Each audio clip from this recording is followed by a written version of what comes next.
Test 1, 2, 3. This is podcast number 1 of Studio 9, the podcast that will happen who knows when.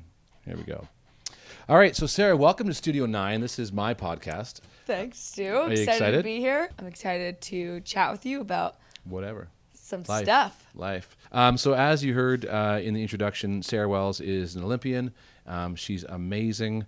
I've known her for a long, long time. She's a speaker. She works with young people. She works with corporate groups. She works with pretty much a huge gamut of people. And Sarah, I kind of want to just trace back through a bit of the backstory of you. I kind of want to start maybe from the beginning. Let's go way back. So let's go way back to like when it was that you discovered that you had a desire to compete? I think I was always a little bit innately competitive. I have 3 other siblings, and I think we just would play games, and I would kind of, I loved to compete with them. And then I didn't even know I loved the sport of track and field. I kind of tried out for every single sport, wasn't really great at anything. And obviously, being competitive, I wanted to be great at something, and had a high school teacher come up to me and say, you need to be in track and field. I saw you in gym class. You look pretty fast. Like, let's go try this. And so went out for the team, and because of that high school teacher, he kind of was the first person to say, like, you have something special. And so from that kind of spark that was lit in me from him, I was able to then suddenly, like, game on and think, like, okay, what can I do? What can I accomplish? And really, I didn't know I was going to be an Olympian. Like, from the get-go, I wasn't that kid that woke up and was like, one day I'm going to be an Olympian. But I did know that, like, people kept reassuring me that, like, I was on a good path. And so it was kind of like, next step, what can I do more? What can I do more? What can I do more? When I was a kid, I'd get a new pair of shoes, and I'd think I was really fast, right? I'd be like, guys, like at recess, I'd be like, guys, new shoes, right? And then you'd run, and you'd be like, look how fast I am in my new Pumas, because I'm old. But I think you use Pumas, don't you? No, well, did you at one point use Pumas? As of, I don't know when this will air, but as of April 15th, I will no longer be Puma. Oh. Shoe brands, get at me. Shoe brands. Sarah needs a new shoe. She needs a shoe. I need to be fast, like Stu was in the schoolyard. Let's get her in some Chuck Taylors. Yeah. See how fast she's in flat Chuck Taylors from 1954. Yeah. So I thought I was fast because I had new shoes. Yeah. So did you think like you're running around at recess, you're like 11, you're like, crap, I'm fast.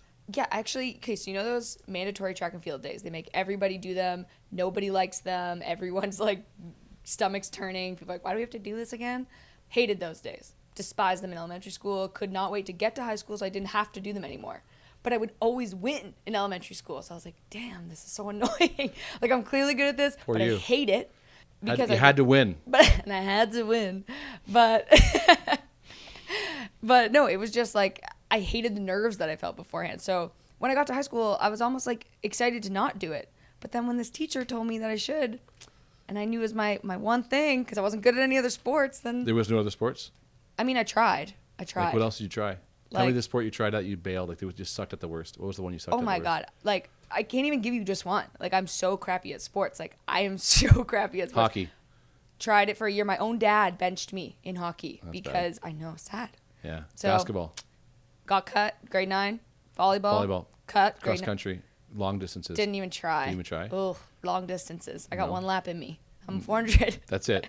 Yeah. That's it. Badminton, wow. Done. That's a pretty tough sport, badminton. Yeah. High skill level. Hand-eye coordination. Not me. Yeah. Not you? No. Swimming? Can't even swim. To this day, I can't swim. Really so, can't swim? Who wants to teach me how to swim? Sarah needs shoes and swimming lessons. All right, this is really just a call to action to get all my needs. Yeah, this is like a help wanted ad for Sarah. This is like a Craigslist for what Sarah needs. All right, so moving along. So you're in high school. Teacher says, you're fast, and was it like you joined the high school track team? Is that what you did first? Yeah, high school track team. And then you went from there. Like, was it OFSA? Like you went from? Did you go to OFSA? Like, what did you? Yeah, OFSA is the provincial championships in Ontario, or a state championship. So did you do OFSA? So OFSA, was the big thing, and so when I started training, my goal was to make it to OFSA. I did make it there in the 400-meter hurdles, which was my event. And actually, grade 9 is 300-meter hurdles.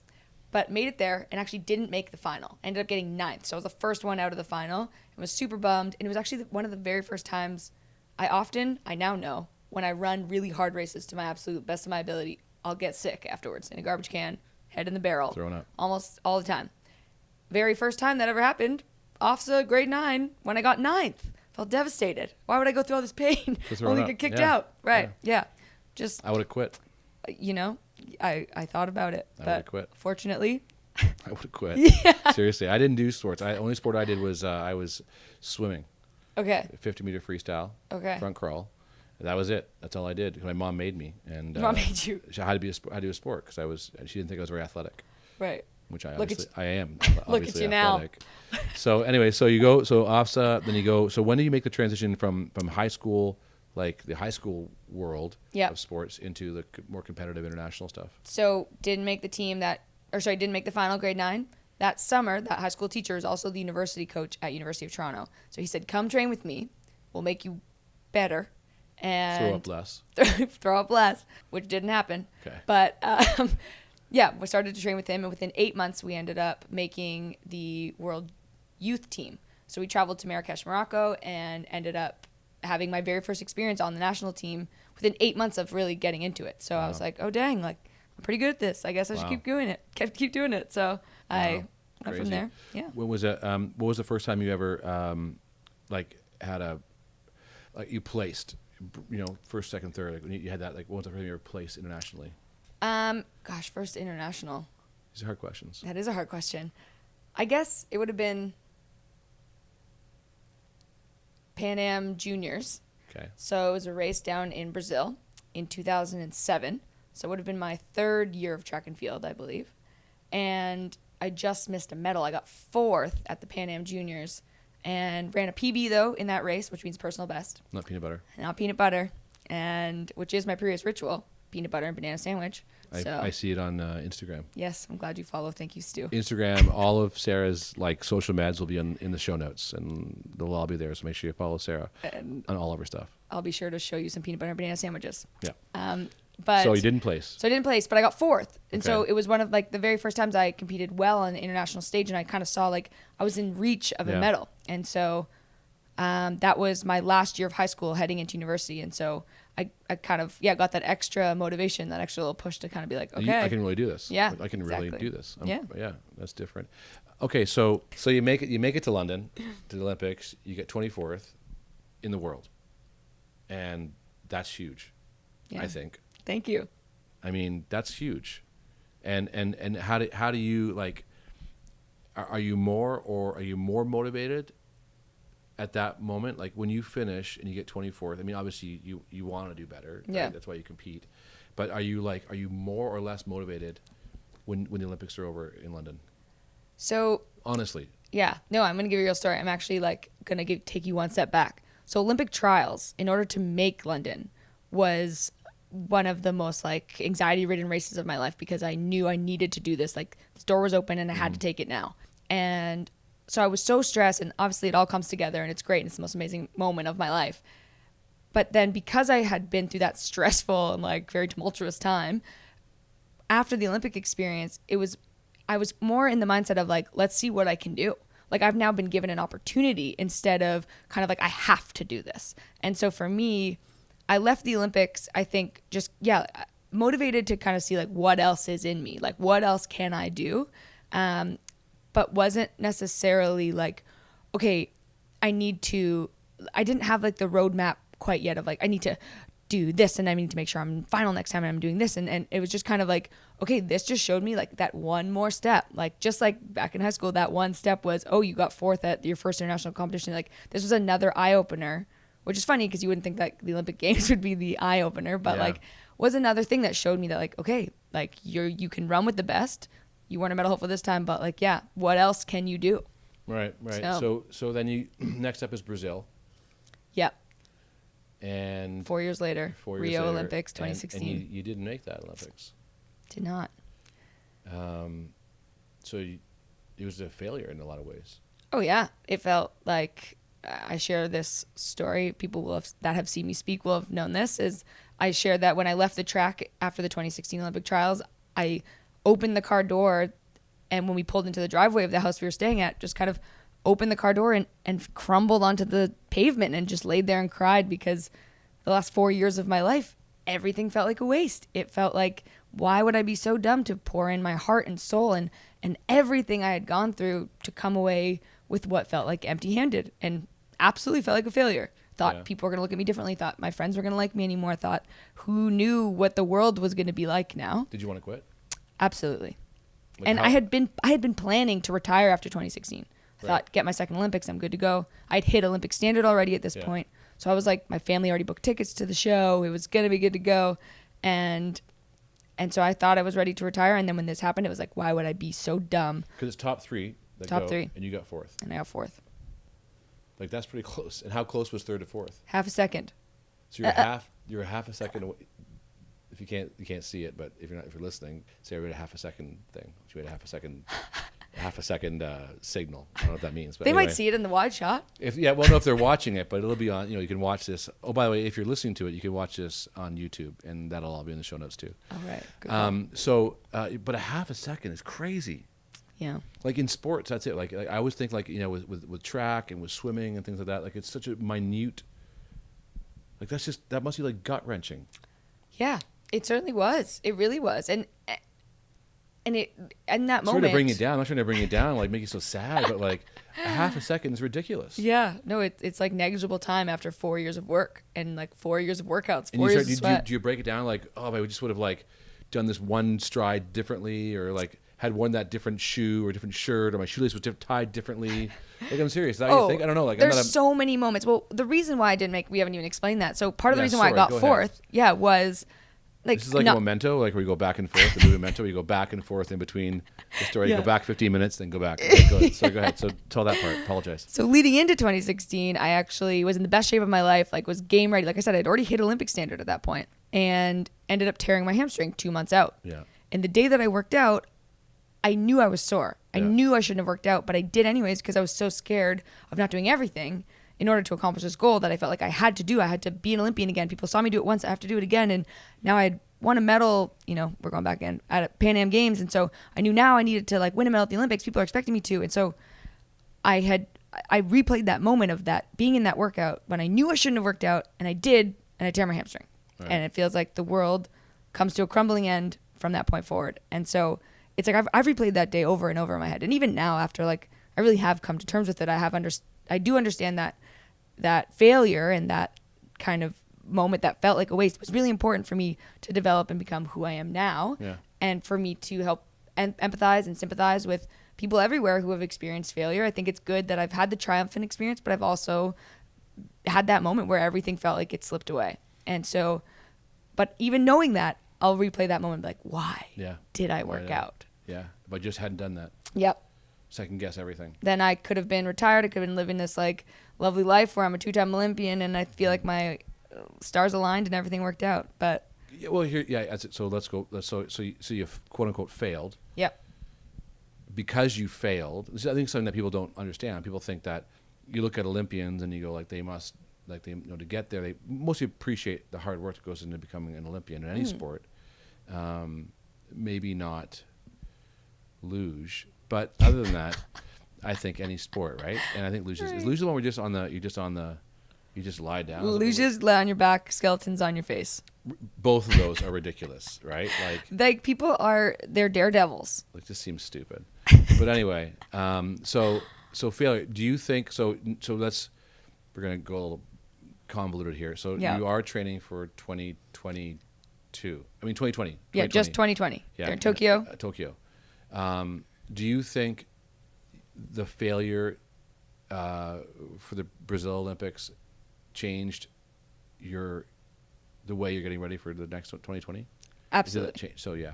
It changed me like in multiple ways. One, I think I would have retired after 2016, first of all. So the 2020 goal wouldn't even exist without that failure. And two, I think that it changed me in the sense that I'm such a smarter athlete. Like I'm far more likely to understand that like every little workout doesn't matter. Like there's going to be some days you just have an off day, some days where you just can't work out, some days you just have to accept your body isn't willing to go there. And I think so often we achieve a certain level of success and we assume that like that's our new baseline. We have to be like this all the time, always. And that's the way I felt heading into 2016. Right. But now in 2020, I'm far more comfortable understanding that like my body's not having it today. I know that when I can give it all, I will. I'm not being a baby. I need to accept that this is just the circumstances. And so I'm just training so much smarter that I think even the way I mentally go into races, starting behind my blocks, once the training is over, I'm just going to be more at peace and have like just a calm sense of sound of just like, I can do this. Right. So the whole process, everything you've gone through from that has come out of that as your whole Believe campaign. Yeah. That everything has come out of, like, your whole belief is about believing, right? Am I right? You are right. Yeah. So you've got a program. You had a clothing line. I did. Yeah. I always forget about that. Yeah, that was pretty cool. I mean, I remember walking and seeing it on billboard. There you were with your belief stuff, and that's such a cool thing. So you're all about belief. So let's dissect that just for a little bit, because a lot of people don't believe in themselves. Right. Period. Not just athletes, just in general. Yeah. As human beings. Yeah. What, like, if you could say there's like what one or two things is key to you keeping that belief. So keeping yourself believing that 2020 is a potential thing. Keeping yourself to do a workout. Like what is that? What is the one or two things that you in your core keep going back to? So for me, it's important to remind myself of those obstacles I've already overcome, because the time that you're going to question that belief and you're going to doubt yourself the most are when you're facing those challenging moments. And so I think it's really important. I have a training log where I write down everything, the way I felt, what the workout was, how I did, like did I hit the times, did I miss the times, every single day since 2007. So that's the last 11 years. I have every single day logged. And it's really great for me to go back and look at those things and keep track of like, wow, I really doubted myself here. I really thought that this wasn't going to be possible. Yet, look, 6 weeks later, I make the Olympic Games. You know, so you don't have to be as crazy as me in terms of like logging every day for 11 years. But I mean, there's science behind that, right? There's total science behind tracking stuff like that, journaling and tracking. There's total science behind that. Exactly. So having that journal and being able to reflect upon obstacles you've already overcome, how you overcame them, the things you actually did and told yourself in those moments, and then how, you know, that was so untrue and you completely came out the other end just fine. Yeah. I think having reflection and the ability to just like write some stuff down is so important in fostering that belief, because then when you do it again and again and again, you can reinforce that like devil's advocate and say like, yeah, I'm thinking this, but I've thought that before and this is how it played out. And so for me, that's probably one of the biggest things I do to help overcome my doubts and re-strengthen that belief. Yeah. When you don't believe you can do it, that's how you get back into the mindset. Right. Correct. Yeah. So that's how I fostered the belief to continue to believe in myself, is through when I'm suddenly not, which is how you can fall down that hole. Yeah. You go back and you reflect and you look where you've been and where you've come. Do you ever want to quit? Like countless times. Like even I go out, I've been in schools now, you know, part of the bureau, and I've been able to speak at like to thousands of young people and talking about the importance of being resilient, the power of believing in yourself. Yet I'm over here being like, can I sit down in this audience because I need to hear this? So you need to remind yourself. It's never something that I think you check the box. Like you're not just gonna I believe in myself now, I'm good. Like there's always gonna be more that you have to do. It's something you have to like, you know, it's like any relationship. Like it requires effort. It's a relationship with yourself. Like it requires constant upkeep, constant like time and constant like strengthening, really. Yeah. And you say so, motivation is like bathing. Motivation is like bathing. That's why it's recommended. What is it? Motivation is like bathing. That's why you should do it daily. I don't know. Yeah, something like makes sense. I get it. It's People like get happiness is like peeing your pants. Because get this one. Well, no. Well, I'll get to it. Happiness is like peeing your pants. Happiness is like peeing your pants because everyone can see it, but only you can feel its warmth. Oh, that's nice. Yeah, that's nice. Oh, good one. Yeah. Okay. So I'll go pee our pants. So 2020 comes. You're going to make the Olympics. I believe in you. Thank you. Appreciate that. I'll be there cheering. You know I will be. I will probably not be in Hong Kong. Tokyo. Or Japan. Tokyo. Yeah. I won't be either of those places. I won't be in Tokyo. But I'll be like watching the CBC, whatever, the TV, and I'll be like, I know Sarah Wells. And then I'll like, when you look at the screen, I'm like, she looked at me, guys. She looked at me, and she's like, thanks, Stu, for all your support. That's what I'll be. Stu. Yeah. Sarah actually writes on her hands, right? What do you write in your hands? I write I and then believe. So on my right hand, I write I, and then my left hand, I write believe. So that when I wave to the camera, you can read it from left to right, and it says I believe. I believe. I do it for two reasons. One, I do it to get myself to start saying that goal out loud, because that's one of the hardest things to do is actually say what you want to accomplish out loud. One, it commits you to it. Suddenly people are, which is good, right? Say what you want to do out loud. Oh, absolutely. It's good. And so as scary as it can be, it's so important because it's the only way I think you'll hold yourself accountable. You can have other people help you. They might, not even have known that that's something you wanted to pursue or achieve. And then suddenly they can help you. So it helps to, one, commit yourself to the goal, and then two, include other people in that journey. It can inspire others to believe in themselves. It can inspire other people to help you. It can help inspire other people to go after their big dream. And so I think it's so important. And for me, when I'm at the Olympic Games and I get to wave to the camera with millions of people watching on their side, it's really awesome to receive messages, like whether it was Pan Am Games or Olympic Games or people whatever it may be. People saying like, you inspired me. And that's awesome that I'm doing it for me and it's helping inspire other people. I think 3, it also like gives you probably a few more seconds of camera time. And then I make the highlight reel, which You're is always in the highlight reel. Yeah. You're always right. Like it's so true. Like, but if you get bored, like just write "Hi, Stu," if you want. What's up, Stu? Or just Stu Pendis. You can like Stu on your right and Pendis on your left. Yeah, perfect. You don't have to do that. People won't think that's weird. Yeah. So I'm gonna ask you some quick questions here. All right. It's like speed round. Speed round. Okay. All right. Like, do I get a full sentence or I get one word? How do you want to answer it? It's up to you. Okay. Whatever you feel like. It's your thing. Okay. Just if you could be, keep the answers just whatever you want. I'm kidding. Okay. Okay. Here we go. What inspires Sarah Wells? Other people, like my friends, my family, the students I get to speak to. I love hearing what I've been able to do is inspiring them. That's incredible. So fulfilling. Love it. Who inspires Sarah Wells? Ooh. Is there a particular person that you look up to, or you a mentor of yours, like someone that inspires you? In the world of sport, Perdita Felician, she was our sweetheart heading into the Olympics way back, like 2004. She's hopeful to win a gold medal. She ends up falling over the hurdle in the very first round. And Canadian Olympian, amazing and devastating. Like her dream over. She, after that Olympic Games, pulled herself back together. She was a 10-time national champion. That's how amazing she was. And the next Olympic Games, she ended up getting hurt just before, couldn't go to the Olympic Games. The following Olympic Games, she false starts at the Canadian Olympic trials, doesn't make the Olympic Games.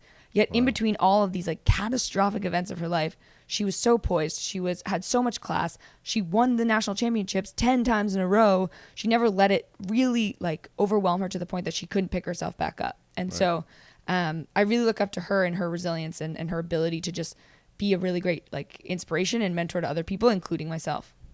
Very cool. If you could give advice to anybody who has a goal, when I say goal, I mean something that's not a to-do list. Like a goal isn't like finish that book. Yeah, I mean, that's like something you got to do, right? So making the Olympics to me is a goal.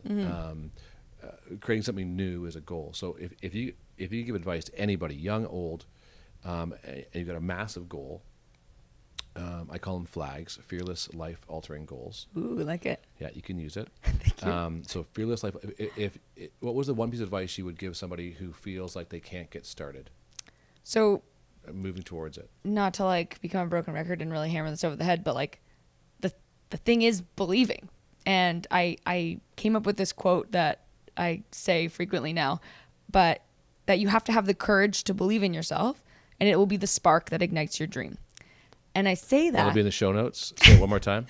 If you have the courage to believe in yourself, it will be the spark that ignites your dream. Love it. And Sarah Wells. Yeah. Hashtag motivation. Hashtag believe. Hashtag believe. But yeah, I truthfully believe that because that has to be the first thing. And I say it's the spark because it's like once you believe in yourself, like that will spark it. And there's still so many things that actually ignite the flame and like build the flame. Like you have to be hardworking. You have to be resilient. You're going to face challenges. You have to do all those things. And so that's the meat and potatoes after the fact. But you have to believe in yourself to create that spark or it's not going to be possible. Because if you don't believe you can do it, how are you going to make the tough choices when you come to that fork in the road? How are you going to overcome those challenges when you get to that point? And if you believe you can get what's on the other side, then that's your way across. And so, sweet. If my advice, yeah, good. Have to have the courage to believe. I love it. If you could send a text message out to every person in the world. Okay. Like the one thing you want to say to everybody. All right. Like, okay, so I'll give you my text message would be like, be kind. Okay. That'd be mine. Like, just be kind. Like that'd be it. Like, and it just pop up on their phones. Like all 7.5 million people, billion people in the world. Be kind. What was your one thing you wanted to tell the world? Tim Ferriss talks about it being a billboard. If you could have one billboard in the whole world, and everyone had to read it, what would it say? I mean, his would be like, "Don't be an ass." To be rapid fire, like first thing came to my brain, why not you? Oh, that's great. Why not you? What do you mean? Like just like people often think like, oh, if only I had this, I could do that, or like this person knows some type of secret. They're doing way better than I am. They're ahead of me in the game. It's just like, no, like why not? Why not you? Mm-hmm. Like why can't you be the one to do that? Like you have the skills. You can learn the things that you need to find out. You can find the way. Yeah. Why not you? Why not you? Good. Failure, good or bad? Great. Necessary. Required. All right. And the last question is actually two more questions. Sorry. What is Sarah Wells' favorite guilty TV show or like Netflix thing that she watches with her ice cream, with her big tub of ice cream? 'Cause I know you love ice cream. I mean, I love and like cookie dough. I'll eat raw cookie dough. Gosh, my coach knows actually secretly. Let's be honest. I've traveled with Sarah, and I know that she quite the sweet tooth person. She's total sweet tooth. Yeah. Honestly, like, who even needs the show? Like, I'm in it for the ice cream and the cookie dough. Like, that's it. I don't even need the show on. But I've been super into This Is Us. I know that's like kind of trendy right now, so it's not like necessarily guilty pleasure. Cry a lot? Do you cry her? No, I've only cried once in the show. So never watched it. Everyone keeps saying like, "Oh my God, prepare for doom!" Like you're cry all the time. Never watched it. And it wasn't like that, but it's so heartwarming. It's such like lovely family stuff. Yeah, that's beautiful. Yeah. This Is Us, and the last thing. What is next for Sarah in 5 years? So 5 years from now, Olympics are over. Mm-hmm. You're a two-time Olympian. Do you see yourself speaking? Do you see yourself writing a book? Do you see yourself going into different business, training? Like, what is Sarah in 5 years? Well, great question, Stu. It's my podcast. Yeah. They're all great questions. I do see myself speaking. I am very fortunate to be a part of your bureau, Stu. I'm very lucky. YLCC, the best crew. Canadian Youth Speakers Bureau. Yes, thank you. .com. Oh, yeah. It's not .com. It's youthspeakers.ca. Anyway, go ahead. Anyways, we get it. I'm there. You're there. But 5 years, and so where are you? 5 years, I'm speaking. And I hope to share another side of this story, of that roller coaster ride. Obviously, with the program that you mentioned that I run, the Believe Initiative, I hope to have that expanding and making waves in our country and going across the country, ideally, and sparking this belief in people. Love it. And I don't think I'll ever get into coaching or being in that world of sport, but certainly I think being an advocate for helping other Olympic athletes use their platform to do really great things in the world. Because I think, especially in my sport, in the sport of track and field, it's hard. When you're an NBA basketball player, your voice is heard. It's everywhere. My sport is less followed, less watched. Right. But I still Once think every 4 years we talk about Yeah, right. Once every 4 years people care. Yeah. But they have voices that need to be heard and also have really great messaging, and people would listen to them. It's just no one knows that they're there yet. So helping them, build their brand and really ideally tell their stories to help inspire people as well. So sweet. Yeah. Believe Initiative, speaking, and helping others create change and inspiration in the world. Love it. Where do people see you? They get you where on Instagram? And you can. Where you connect? Where are all your digits? Okay. Instagram is Sarah Wells 400mh, which is like 400 meter hurdles. Sarah with an H. And I thought it was Mighty Human. Yes. I did. That'll be my next Instagram. Mighty Human. Yes, that's a good one. You are. Should have consulted you before I made my Instagram. Branding. So Sarah Wells. Sarah Wells 400mh on Instagram. That's also my same Twitter account. Yeah. Do you tweet anymore? Do you ever tweet? I'm not as good at Twitter. Like not as good. Sorry. Yeah. I just think not it's active? not as active. Me either. Yeah. So. And then do a Facebook thing.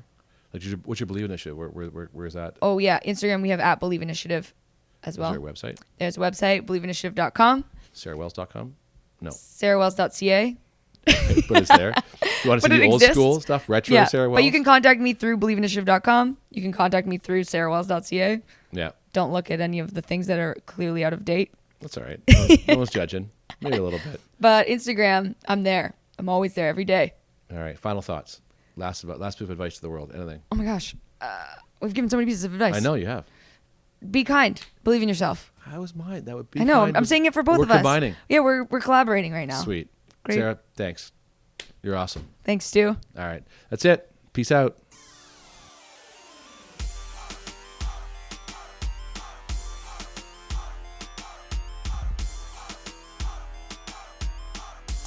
You look at Olympians and you go like they must to get there they mostly appreciate the hard work that goes into becoming an Olympian in any sport.